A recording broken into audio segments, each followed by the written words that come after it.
Launching a new tech product, especially in today's noisy AI era, takes more than just hype and features. It takes trust, particularly with engineers. But many B2B founders get stuck because traditional marketing falls flat with practitioners, and in the open source world, community traction doesn't automatically convert to sales. And today we have with us Kamesh Pemmaraju, founder of OptimaGTM, because he has lived through this pain himself and he is here to share how to fully nail go-to-market for complex modern tech. Kamesh, it's great to have you back on the show. Thank you, Swapnil. It's been a pleasure, and we've known each other for close to 20 years now, having been in the open source communities like OpenStack and Kubernetes and Linux Foundations and so on for the last 20 years. So, pleasure to be here. You have made quite a career transitioning to head your own company, and I have seen your recent posts highlighting the major pain points tech CEOs face today. Talk to us about what led to the creation of Optima GTM, why you made this change, and what's the core idea behind it. As you know, I've been doing go to market in various roles in the past 20 years. I was at companies like Mirantis and Platform 9 and ZeroStack, all startups, right? I've worked with founders and CEOs, and I've seen this over and over again, which is that go to market complexity outstrips go to market execution and alignment repeatedly. And what you typically see is that different groups within the company, like product is doing their own thing, marketing is doing their own thing, sales is creating their own stuff. And usually there are disconnects. They're kind of going in different directions. We see that as one breaking point, and I've seen this myself. Having been in all those roles, I've been a product manager, I was in marketing, I worked very closely with sales. I was seeing this day to day. And what it was causing from an overall go-to-market perspective. So that's one thing I've seen repeatedly over and over again. The other thing we see a lot is ultimately, if it's a founder-led company, as you said earlier, Swapnil, many of the companies we work with are AI startups or B2B SaaS startups that sometimes have an open source as their foundation, right? And many times they do. In today's AI era, pretty much all of the models are moving towards open source, right? So most of them use open source as well. And what we find is the founder becomes the bottleneck because everybody's depending on him to be in a sales call or make that product roadmap decision or that marketing campaign decision. And that's not going to scale either, right? So that's the other issue we see. So we've seen these patterns over and over again. And the root cause for all of this, Swapnil, and the reason why we started Optima GTM is because GTM or go-to-market is not treated like a product with a life cycle. It's a discipline, it's a process, it's a framework. Most of these founders tend to be technical people, right? They're engineers, and they're pretty good at creating products. And you know how to create a product. You have a life cycle for a product. You have requirements, you have development, you have testing, you have customer adoption. That's a life cycle. And founders really understand that. But when it comes to translating that same discipline to go-to-market, it doesn't happen. And this is from pure personal experience and having discussions with various founders since I started Optima GTM, it's painfully obvious that this is happening across the board. It's not unless you are really reached a point of maturity where that's become a kind of a DNA of the company. I don't see that happening. And that's what we're here to fix. We're here to fix the go-to-market systems problem, the end-to-end lifecycle problem, the alignment, the trust, and the ability to ultimately hit the goals of the company, right? Why are you here? You're trying to get to market. You're trying to get adoption of your product. You're trying to improve your pipeline. You're trying to improve your win rates from a revenue standpoint. How is all the activity you're creating moving that needle? It's random, honestly. You do all these activities and it's very hard for you to eventually connect all of those activities to the actual outcomes. And it's more like hey, my opinion versus yours rather than some sort of a system. So that in a nutshell is why we started it. And I'm one of the co-founders of Optima GTM. As you know, my focus has been product marketing, outreach, community engagement, these kinds of things over the years. So my other two co-partners bring different disciplines. Michael Lin is a product executive. He's worked at VMware, a bunch of startups, AWS. And Brian comes from a sales background. So the three of us bring sales, product, and marketing together as a team. And our belief is that when we kind of bring all these three disciplines together, fix the disconnects, then go-to-market becomes easier from a systemic perspective. Thank you for explaining that. In our tech-heavy industry, engineers can see right through all this marketing fluff and bluff. And that's why here at TFiR, we focus more on solving technical problems and not that marketing fluff and bluff.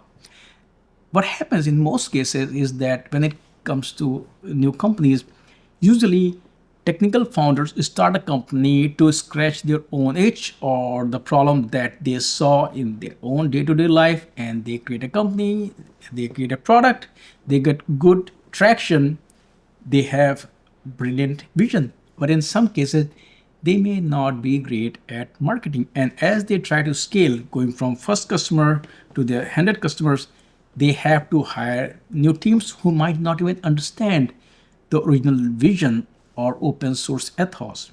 In those cases, the founder becomes a bottleneck because the vision is trapped in their head. They burn out or the company loses its identity. Having been in this space for so long, how do you help founders bridge this disconnect? How can they maintain their original vision, or the vision can evolve without making a lot of compromises while onboarding the right team to scale?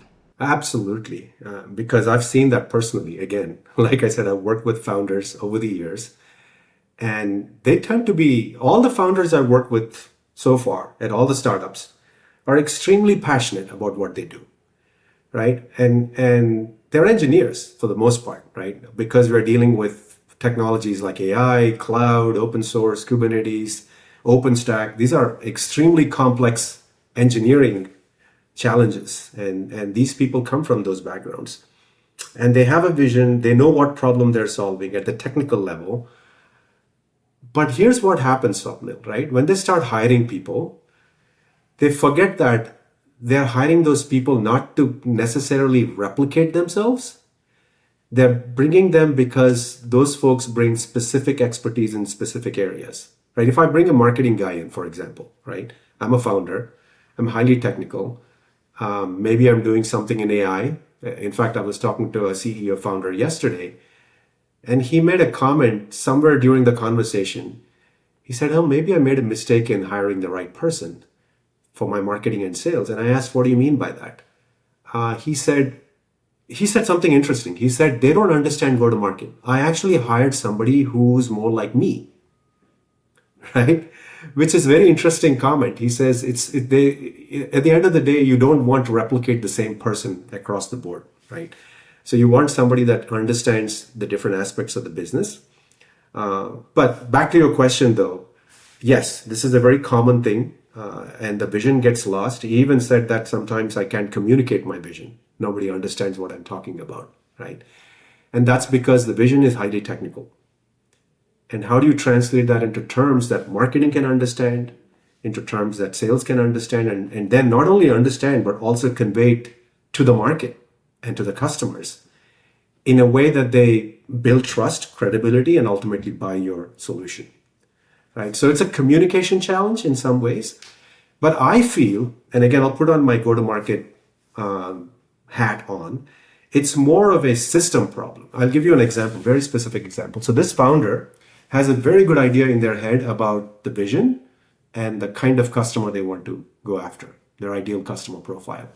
And he said like 5 things. Here's the kind of profile I'm looking for. None of that had to do with the size of the company or the number of employees.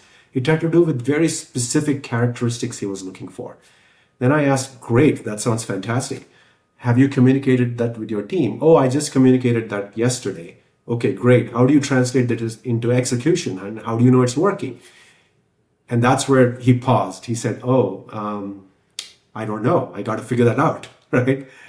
So that's an example of a very specific area where the thought process, the vision, The idea the founder has in his head is not getting translated into day-to-day activity in a way that his team can execute or her team can execute. And that's where you need somebody that can take that information and translate it into execution, right? Into daily operational system level operational execution mode, and keep making sure that does not really deviate from the vision. And this is not something you do once a year, Swapnil, right? This has to be like a day-to-day, weekly cadence, monthly cadence, quarterly cadence, on really checking on how execution is aligning with strategy and vision. And that's part of what a GTM leader should be doing, or the founder should be doing. Let's talk about target audience. Whether you are in a brand new market requiring heavy education or a crowded space fighting incumbents, standing out is tough and challenging. In this current highly crowded Gen AI wave, where do tech founders most often stumble when they try to differentiate themselves, and how do you help them fix this problem? You can't just say we have AI capability, right? That's just, yeah, sure. Everybody has AI cap. Now everybody wants to say they have AI capability. What does that mean, right? How does that actually translate to my workflows? I'll give you like 3 or 4 different examples. So think about what's happening in the market today, right? Software development is getting commoditized, right? You have Claude Code, you have any number of agents that are out there. I don't know if a modern AI native company is having engineers actually coding anymore. It's not happening. It's a lot of agents. It's a lot of Claude code. It's all of that stuff that's happening. So software development is commoditizing very, very quickly. Now, the flip side of that is AI workflows or AI systems are inherently non-deterministic, right? It's not like, hey, if then else you do this. But if you give you give a command to your AI agent, now it'll give you one answer. If you give the same question a few minutes later, it might give a different answer. That's just because inherently that's how large language models work and generative AI works. And most buyers don't yet have a framework for evaluating that risk, right? And this is where AI companies need to really, if I can't just say, hey, I'm going to give you an AI tool for running your, I don't know, pick something, security, right? Or pick marketing or any number of domains where AI can be helpful.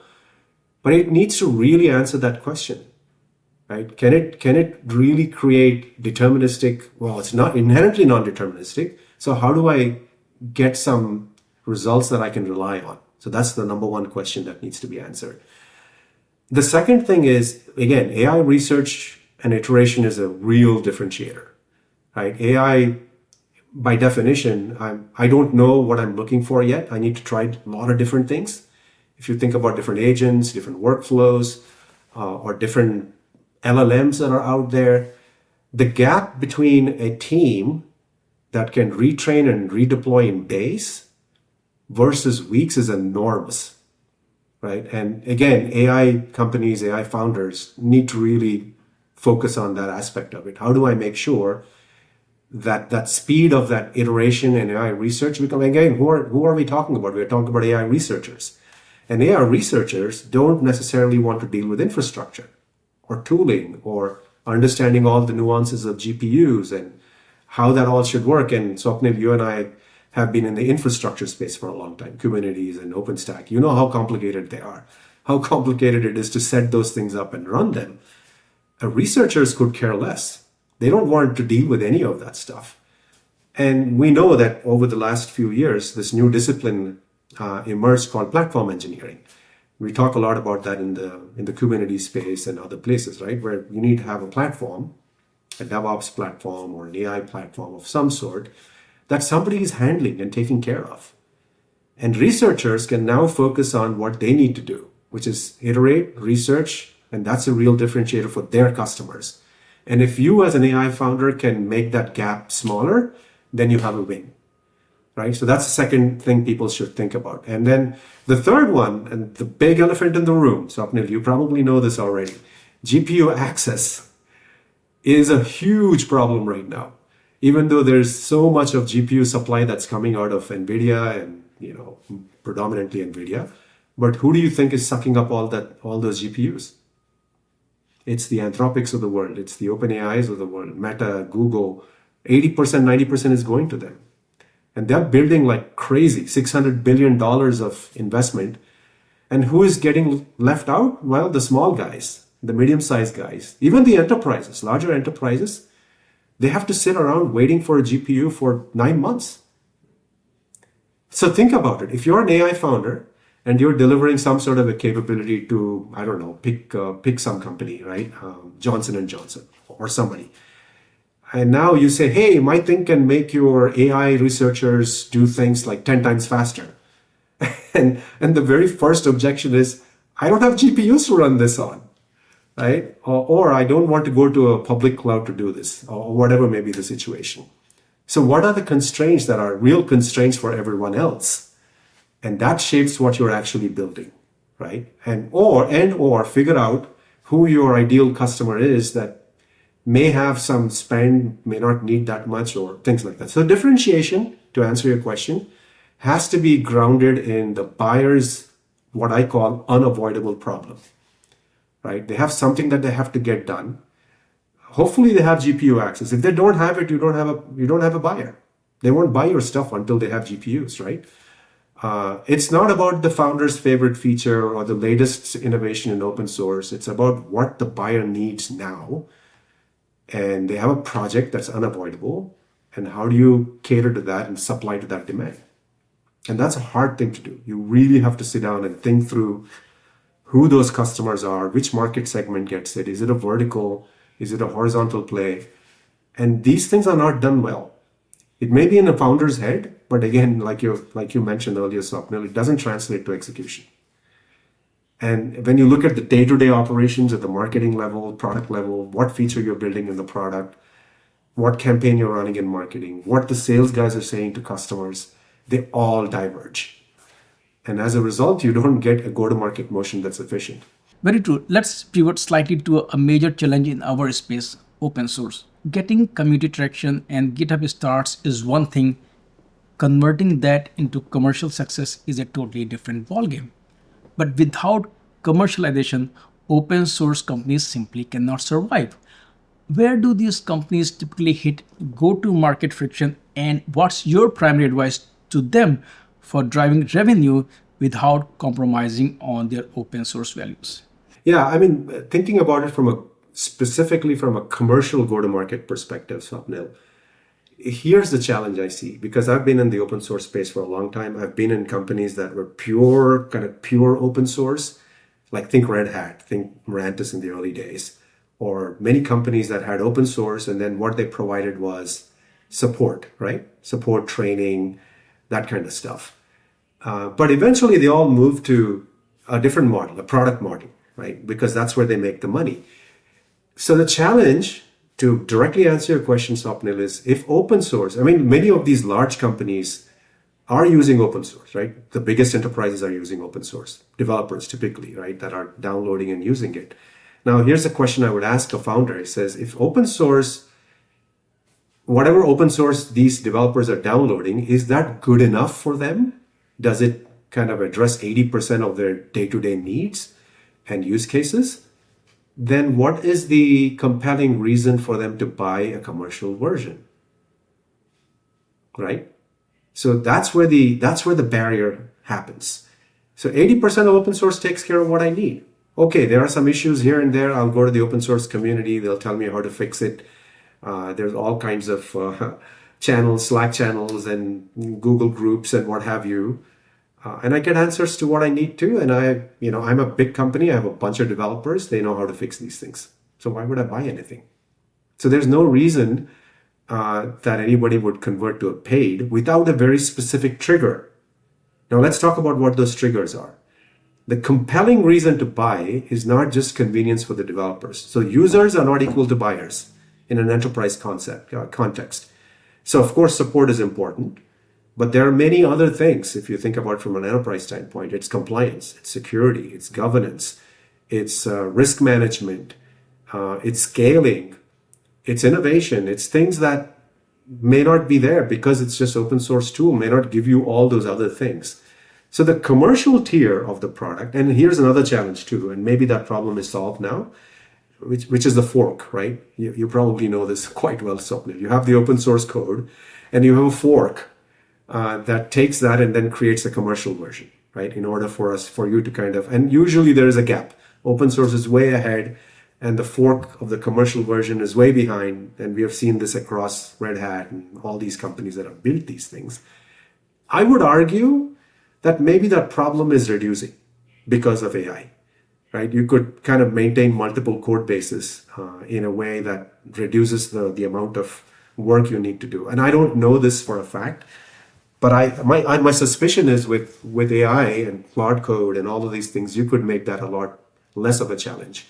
But the problem remains nevertheless. You have two different versions or variations of your offering. One is the open source and the other is a commercial. And the commercial one has all these things that the enterprise cares about, right? Now, the next challenge is, okay, I've got 80% of the use cases are covered. Is the 20% enough for the buyer to pull the trigger or pull the plug and say, yes, I need to buy this thing? So buyers are not users. The community champion and the procurement decision maker have completely different profiles and need different narratives. So from an AI or even a founder or a startup company perspective, you need to have two different sections or parts of your company that are speaking two different languages. And most open source founders or even founders in general have never had to articulate the current status quo and why it's failing. That diagnosis is what is required to convert from community trust to commercial pipeline. It's not an easy topic, so thank you for tackling that. But let's revisit the internal disconnect you touched on earlier. What are the real risks for B2B SaaS companies when product, marketing, sales, and the founders are all operating on a completely different playbooks, where in most cases there is conflict internally with the vision that every member is bringing to the team? What is the thread that's connecting them? Who is the person that's connecting product, marketing, and sales? That would be my question, right? Yes, product is doing their roadmap. They're probably listening to their, maybe a specific segment of the users. They're building features. Marketing is running some campaigns. But who is the connecting tissue between all of those groups? To your point earlier, Swapnil, that vision that you mentioned, that overall system, who is maintaining that? The answer is nobody. Typically, it's either this founder or somebody else. There's no specific owner for the system, the go-to-market system and its life cycle. And I see that as a gap, not just in founders or AI companies. I see that as a gap in general, which is why OptimaGTM exists. And by the way, I'll give you a very interesting statistic. I read a blog post about this yesterday, which is the emergence of a new role in the industry, and it's called the GTM architect.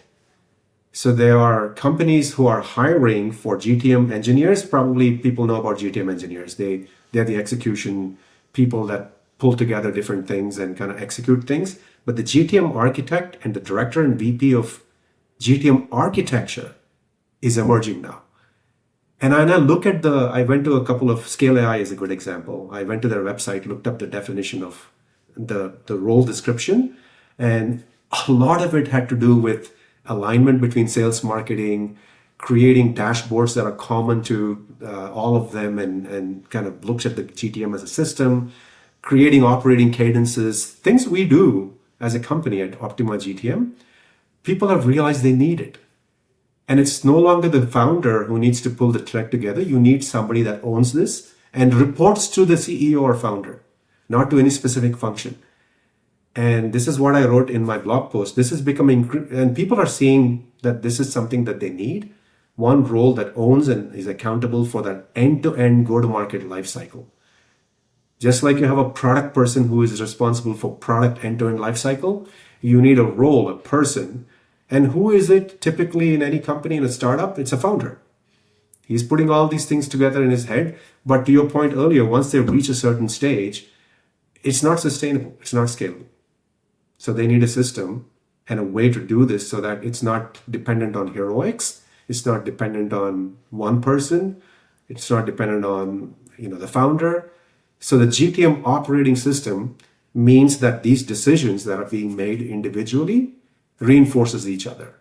So ICP clarity, for example, feeds into marketing targeting, which feeds into sales qualification, which feeds into product roadmap, all in one loop, one life cycle with feedback loops happening across.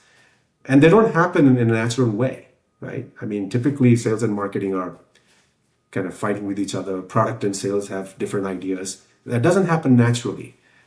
And in any environment, because that's how these systems are set up, they're set up as silos. You have a VP of marketing, you have a VP of sales, and everybody's trying to show that they're doing a great job. They show their own individual metrics and they say, yeah, marketing's done a great job and product just shipped their latest release. Fantastic. And the founder is sitting there and figuring out, why the hell is my pipeline not moving? Right? I don't see more qualified deals in the pipeline. Why is my win rate going down? Who is answering those questions? So that's kind of what needs to happen. And I'm encouraged to see that more and more companies are starting to recognize the need for this, and they're hiring people for it. GTM architects, VP of GTM, not VP of sales, by the way. That's a different role. This is VP of go-to-market, end-to-end. And I'm really happy to see that happen now. I think this problem is eventually hitting people and they have to fix it. Very well said. Thank you. Can you share a practical example without necessarily naming anyone where aligning these internal functions truly transformed a company's pipeline? How did bringing everyone together help them earn the trust of both developers and executives? No, I can obviously name names. We're working with a client right now who is in the AI infrastructure space, right? They're building AI infrastructure for a specific segment. When we were bought in, it's everything I just described. There was a disconnect between what the leadership thought they were going after. There was a disconnect at the execution level, marketing, sales, right? Everybody was having their own vision of what needs to happen. So there was a positioning challenge.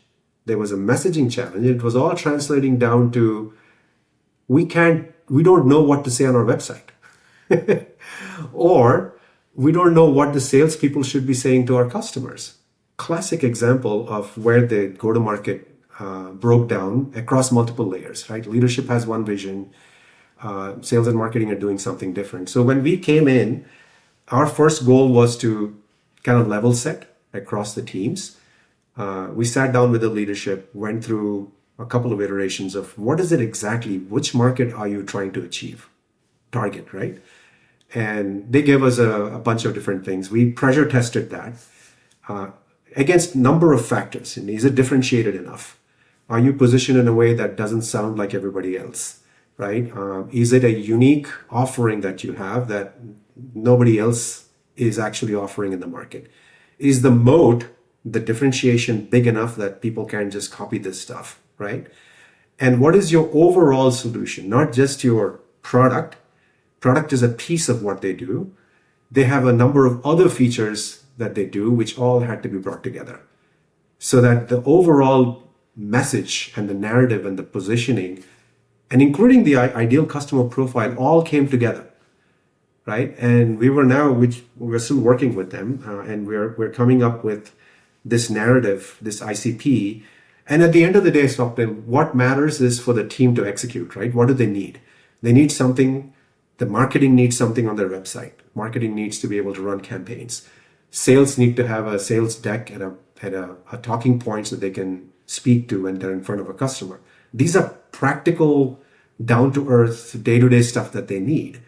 So when you do this high-level exercise, it's not enough to just do the exercise and walk away, which is what most consultants do, right? Advisors do that. And that's not what we do. We are operators. We are embedded in with the team. We're working with them day to day. And we're creating these assets that these actual teams can use on a day-to-day basis. And so we're at that stage helping them get through those specific assets. Good example is a website update.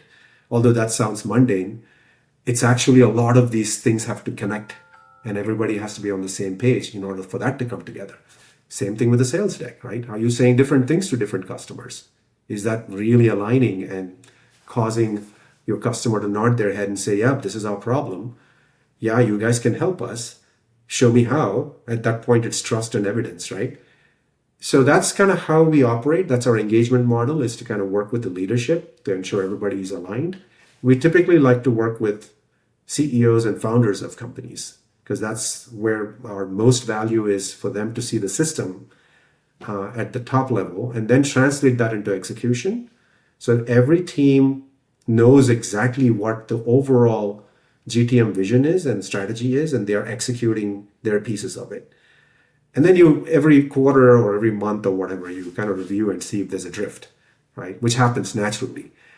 Oh, it's happening because I'm running this campaign. Then the question is, why are you running that campaign? It doesn't really, align with the strategy. And maybe there are reasons for that. So you have to kind of adjust as you go. It's a dynamic thing. It's not a one-time fix all, or one time you do it for a year and forget about it. It's a continuous process. I think we have covered the core issue well, but before I ask my final question, is there anything else that you'd like to touch upon? Any recurring problem that you hear from founders or engineers that we missed, or you feel like we should touch on that as well? Yeah, I would say when we started OptimaGTM, we were talking this system level language, right? We were talking about GTM operating system.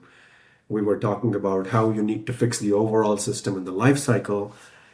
What we realized, and having spoken to a number of these founders and company startups, is what we found out is, these founders and CEOs don't wake up in the morning and think, my GTM is broken as a system. I need to fix my system. That's not how they think. It's very rare that you find somebody that says, I have an overall go-to-market strategy problem. They think they have that nailed. They think they know what that is. Although it's not true that is happening in reality, but that's not how they think. What they think is about very specific problems. I'll tell you a good example, right? Lead quality and conversion, because I've been in marketing and sales. The first issue that you see is sales is complaining about lead quality. Say, oh, marketing is generating all these leads. They are junk. I can't really do any action on them. These are not real leads. There's no intent here. That's an example. Or product is building some features that sales is not able to articulate in front of customers. These are very specific, down-to-earth areas that happen within specific functional areas. And that's what's top of mind for these folks. Whichever is the top, right? Whoever is complaining the loudest, lets me put it that way. Maybe sales is usually the one that gets the priority, because they're shouting the loudest, saying, hey, I can't sell, because that's a downstream consequence or symptom, if you will. And that's what they want to fix. And so my point here is, yes, they need to fix the GTM, but they usually are looking at the symptoms functionally. So our approach has changed a little bit. We say, hey, you have a product management issue, or a product marketing issue, or a marketing issue, or a sales issue. We can help you with that specific area, but that's just a symptom. There might be more systemic problems and upstream issues, like your ICP is not clear, or your market segment is not clearly differentiated, or you don't have a clear path from open source adoption to commercial pipeline. Is that clearly documented somewhere so everybody understands what that process looks like? So these are the things we surface as we work with the specific area. But that's what we found as we were starting to engage with customers and trying to help them with this go-to-market stuff. Excellent. Thank you. For startups transitioning from founder-led sales to a scalable GTM engine, what's your advice on balancing authenticity with repeatability? How do you get the founder, sales, marketing moving as one cohesive unit rather than pulling in different directions? Yeah. Well, our advice typically is, make sure that you have we call it a one-page go-to-market motion. One page. Have you created just one page of what your go-to-market looks like? And typically the answer is no, it's in my head, or it's in different functional heads. It's not, nobody has actually done the exercise to create a one-pager. Where do we win the most? Why do customers buy? What is our differentiated point of view?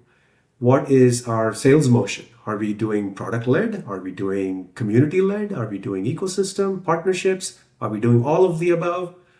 You ask 10 people, you'll get 10 different answers, right?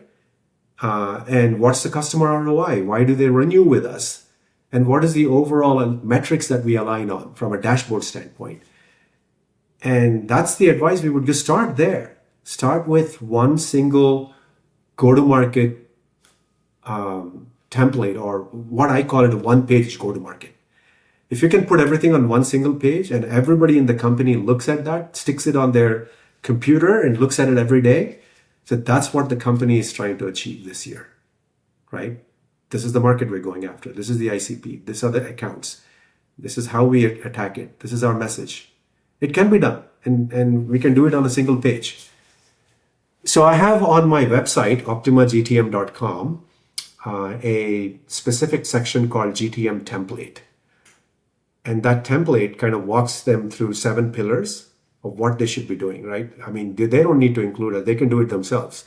They go to a leadership offsite, get all the teams together, spend a day or two and hash it out. Use the template as a guide. It has inputs, outputs, and diagnostic questions to ask for each area. And you surface the gaps and say, this is where the gaps are. And you create this one pager at the end of it. And make sure everybody's aligned on that.